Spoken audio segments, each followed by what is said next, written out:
वो खातून हैं जिन्होंने अपनी ज़िंदगी में बहुत अच्छा लाइफस्टाइल गुजारा हुआ है। आज इनके हालात ऐसे हैं कि इनको लोगों की इमदाद की ज़रूरत पड़ रही है। आखिर इनकी ज़िंदगी में ऐसी क्या वजूहात बनी जिनकी बिना पर इन्हें ये रास्ता अपनाना पड़ा। अम्मी सेकंड मैरिज करके पाकिस्तान से बाहर चली गई, उनके और बच्चे हो गए। भाई ने अपनी लव मैरिज कर ली बहुत छोटी एज में और मैं अकेली रह गई। मैं सर्वेंट्स के साथ प्रॉपर्टी इश्यूज खड़े हुए तो जिसपे मेरी जिठानी और जेठ ने मुझे मारदार जुल्म शुरू किए। कराची बुलाया था जेडीसी फाउंडेशन ने, सारे बर्नी अंकल ने, किसी ने मेरी कॉल्स नहीं ली। 6 चचा है, एक ताया है, लेकिन ऐसे रिश्ते ना ही हो तो अच्छी बात है।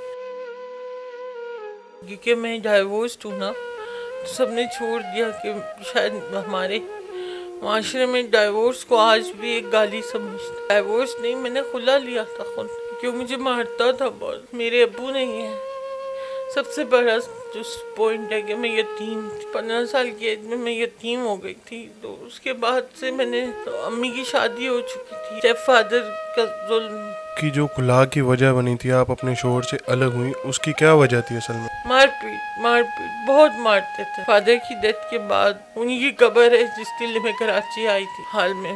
उसके बाद अम्मी की भी शादी हो गई, सेकंड मैरिज हो गई। अम्मी सेकंड मैरिज करके पाकिस्तान से बाहर चली गई, उनके और बच्चे हो गए। भाई ने अपनी लव मैरिज कर ली बहुत छोटी एज में और मैं अकेली रह गई। मैं सर्वेंट्स के साथ अकेली यहाँ रहती थी और एक अल्लाह जलन बख्शे मेरी खाला थी। उसके बाद मेरी शादी का वक्त आया, मेरी शादी हो गई। किसी ने भी इतना नहीं देखा भाला कि बैकग्राउंड कैसे लोग हैं, क्योंकि मेरे सास ससुर बहुत अच्छे थे। जब तक वो हयात थे मेरी ज़िंदगी बहुत खुशहाल थी, अल्हम्दुलिल्लाह माशाल्लाह। अल्लाह उनको जन्नत बख्शे। उनके जाने के बाद ही हमारे इन लॉज मतलब 25-30 लोग रहते थे एक ही घर, खिलजी हाउस है पेशावर में। तो उसमें हमारा वो 3rd फ्लोर पे मेरा पोर्शन था। तो उसके ऊपर प्रॉपर्टी इश्यूज खड़े हुए तो जिसपे मेरी जिठानी और जेठ ने मुझे मारदार जुल्म शुरू किए। मेरे हस्बैंड सामने नहीं होते थे तो वो करते थे, उनके सामने वो मुकर जाते थे। लेकिन मेरे हस्बैंड जो है वो अपने भाई भाभी की बात पे बहुत यकीन करते। आज उसे सब पता चल चुका है कि सच्चा कौन था झूठा कौन था। लेकिन ज़हनी सुकून था, धक्के खाती थी क्योंकि मैं बस बैक नहीं थी ना, कि बाप ही नहीं है। जब बाप है नहीं, एक मामू वो लंदन में बेचारे, वो कहाँ से बात बात पे भाग के आएंगे। भाई ने कभी सपोर्ट नहीं कर सकता था, 1 ही साल बड़ा है। और मदर की सपोर्ट भी नहीं थी क्योंकि वो शादी करके लिए। 6 चचा है, एक ताया है, लेकिन ऐसे रिश्ते ना ही हो तो अच्छी बात है। शादी पे तो सब आए गए, वो जहेज एंड फंक्शन और सब हुए, लेकिन उसके बाद किसी ने मुझे मुड़ के पूछा ही नहीं क्योंकि मैं हूँ भी कि नहीं हूँ।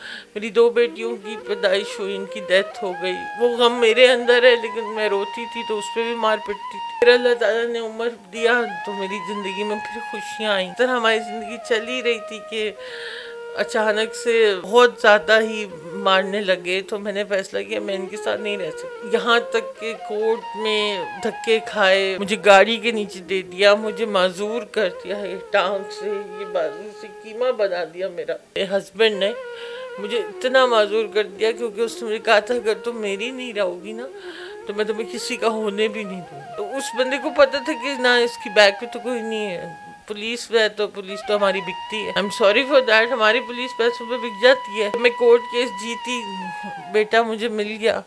मैं नीचे आई तो सिटी कोर्ट के बाहर ही उसने मुझे गाड़ियों को नीचे दिया।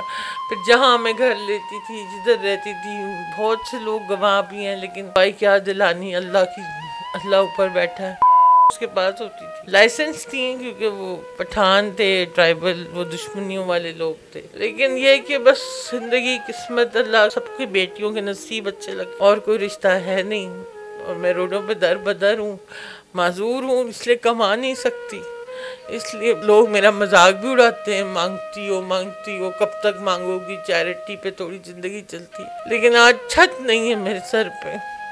रिज़्क का वादा तो मेरे रब का है कि वो भूखा नहीं सुलाता, भूखा उठाता है, लेकिन मेरे सर पे छत नहीं है। मुझे छत चाहिए। मैं इस जंग में बिल्कुल अकेली हूँ। मेरे एक अंकल ने 6 मंथ्स का रेंट दिया था इस जगह का, ये आप देख लें जगह। और अब जो ओनर है उन्होंने लाइट भी डिस्कनेक्ट कर दी, पानी भी और गैस भी, कि आप पहली तक हमारे घर खाली कर दें क्योंकि मैं आगे कंटिन्यू नहीं कर सकती। मेरी रिक्वेस्ट है कि मेरा अपील है उन लोगों से जो साहिब हैसियत हैं, प्लीज़ थोड़ा दिल बड़ा कर दें, मेरी इतनी हेल्प हो कि मेरी प्रॉपरली मैं अपना इलाज करा सकूं। कराची बुलाया था JDC फाउंडेशन ने, सारे बर्नी अंकल ने और अंसार बर्नी साहब ने, लेकिन किसी ने मेरी कॉल्स नहीं ली, किसी ने मेरी हेल्प नहीं की। नॉर्मल आवाम ने मेरी हेल्प की और बस जितना जिसकी वसात थी, लेकिन साहिब हैसियत लोगों में से किसी ने भी नहीं। अच्छा, आप ये बताएं कि आपके हस्बैंड जो आप पर तशद्दुद करते थे वो किस किस्म का करते थे, और आपके हाथ पे ये जो जख्म है? उन्होंने पूरा मुझे मारना चाहता, मैं ज़मीन पे गिर गई थी उनकी गाड़ी मारने की वजह से। फिर उसके ऊपर उन्होंने 3-4 दफ़ा रोल की, जिससे कि मेरा ये बाजू और मेरी ये टांग मुड़ गए, फट गया गोश्त सारा, ये आप देख सकते हो। अब इसकी सर्जरी बहुत बड़ी सर्जरी, देखने में ये आम लग रहा है, लेकिन ये देखें आप, लोग कहते हैं काम करो, कैसे काम करूं मैं इस बाजू से। अच्छा, आप इस हाल में लोगों से जब मदद मांगती हैं तो लोगों का आगे से क्या रिस्पॉन्स होता है?